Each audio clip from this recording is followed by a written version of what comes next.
already published. Wolf describes the amazement and dismay in the Trump camp at his November 2016 election win. He says a befuddled Trump morphing into a disbelieving Trump and then into a horrified Trump. Suddenly, Donald Trump became a man who believed that he deserved to be president. Michael Wolff also claims that Trump did not enjoy his own inauguration. He was angry that A-level stars had snubbed the event and visibly fought with his wife, who seemed on the verge of tears. The First Lady's office rejects this claim, saying that Mrs. Trump supported her husband's bid for president and was happy when he won. The book also purports to lift the lid on Trump's daughter Ivanka's secret presidential ambitions. It says that his son-in-law, Jared Kushner, and Ivanka decided to accept roles in the West Wing over the advice of almost everyone they knew. And that if sometime in the future the opportunity arose, she, Ivanka, would be the one to run for president. Well, Raheem Kassam is a close advisor to Steve Bannon and the UK editor of his Breitbart news organisation. He joins us now live from Washington. Thank you very much for joining us, Raheem Kassam. So what do you make of all of those claims? Well, I think in the first page of Michael Wolff's new book, he actually spells out how some of the conversations are more like aggregations of multiple conversations rather than verbatim quotes. So I suspect on some of those issues, that's what we'll find emerging here. I've no doubt that some of it, however, is true.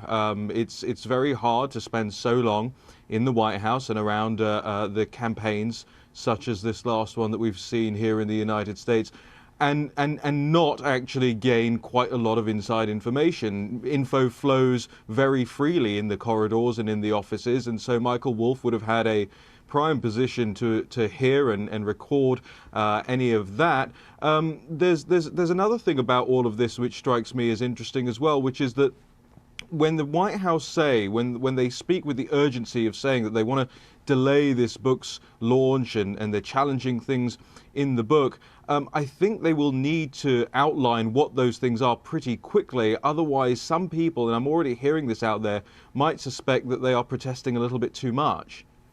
That's very interesting you say that, because laying aside what is aggregated and what is a verbatim quote, the result of this publication is to have two men that you support and you admire, Donald Trump and Steve Bannon, at loggerheads with each other. That must cause you some dismay. Well, I don't know about that. I mean, I've seen it all before, quite frankly. I mean, I used to work for Nigel Farage. Yeah, I used to, working for Nigel Farage in UKIP.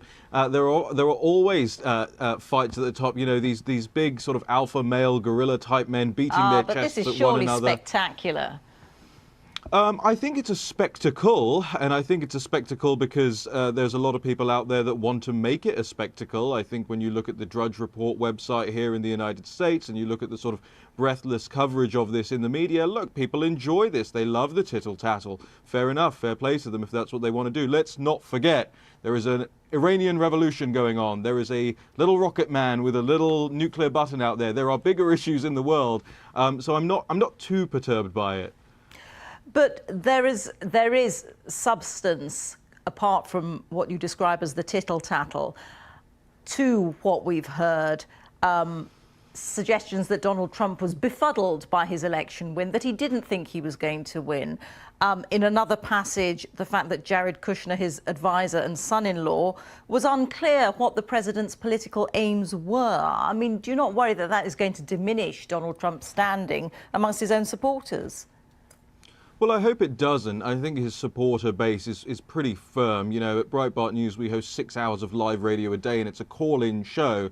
And 99% of people that have called in over the last 24 hours are still both staunchly supportive of Breitbart, Steve Bannon, and supportive of Trump and his political agenda. Look, Jared, I've always said, and I've never hidden it, and I've never met the guy. I've got no personal beef with him. I've always said I don't think he particularly knows where why this president was elected, why the people of the United States elected him, and that's okay, that's fine. He's got his personal viewpoints and political philosophies. He's perfectly welcome to those. It's not a bone of contention as far as I can see. But when you ask the question, was the president befuddled? Well, I actually went up to the president's penthouse on President-elect's penthouse on November the 10th after the election last year, and he was very candid about being surprised by the victory. I don't know if he was upset about it, but I mean, imagine somebody turned up to you and said, right, you're now President of the United States. I believe in England we might go, oh crumbs.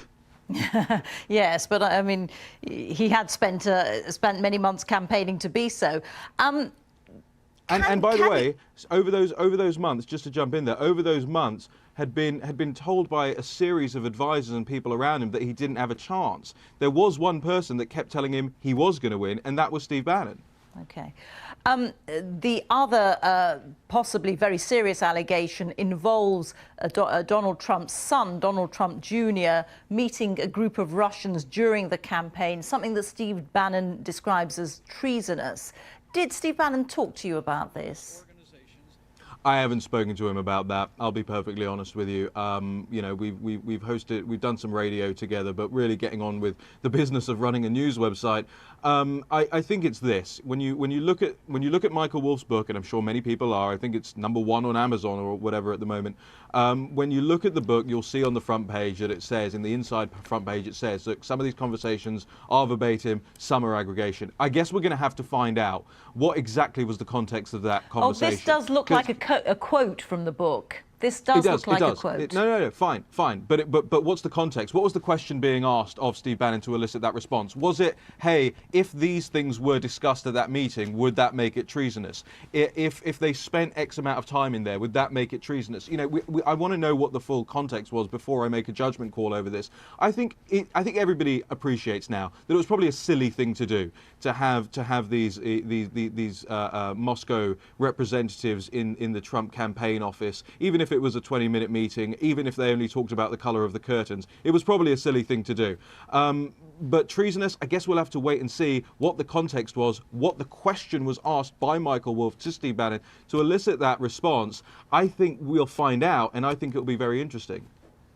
It will certainly be interesting. Raheem Kassam, we have to leave it there. Thank you very much indeed for your time. Thank you. Thank you. We will make America great again.